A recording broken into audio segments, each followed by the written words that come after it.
స్థాపయామి పూజయామి. అక్షంతలు చేతిలో పట్టుకొని పుష్పం తీసుకొని అక్షంతలు చేతిలో పట్టుకొని చక్కగా ఆ యొక్క అమ్మవారికి ప్రార్థన చేసుకోండి. ధ్యానం. नमो देव्यै महादेव्यै शिवायै सततं नमः. नमः प्रकृते भद्राय नेता प्रणतास्पदां रौद्राय नमो नित्याय गौरीधात्रे नमो नमः. ज्योत्स्नाय चन्द्ररूपिण्यै सुखाय सततं नमः.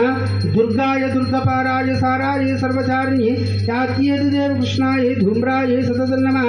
अतिसौम्यातिरौद्राय नमस्तस्यै नमो नमः. द्वादशान्ते चिदाकाशे शिवशक्त्यात्मकं गुरुं परं तेजोमयं ध्यायेत् भोगमोक्षप्राप्ते. सर्वमङ्गलमाङ्गल्ये शिवे सर्वार्थसाधिके शरण्ये त्र्यंबके देवी नारायणी नमोस्तुते. महाकाली महालक्ष्मी महासरस्वती बाला त्रिपुरसुंदरी राजराजेश्वरी कनकदुर्गा देवी नमः. कलशं पैन अम्मवारि पैन अक्षंतलु वेयंడి. ध्यायामि ध्यानं समर्पयामि.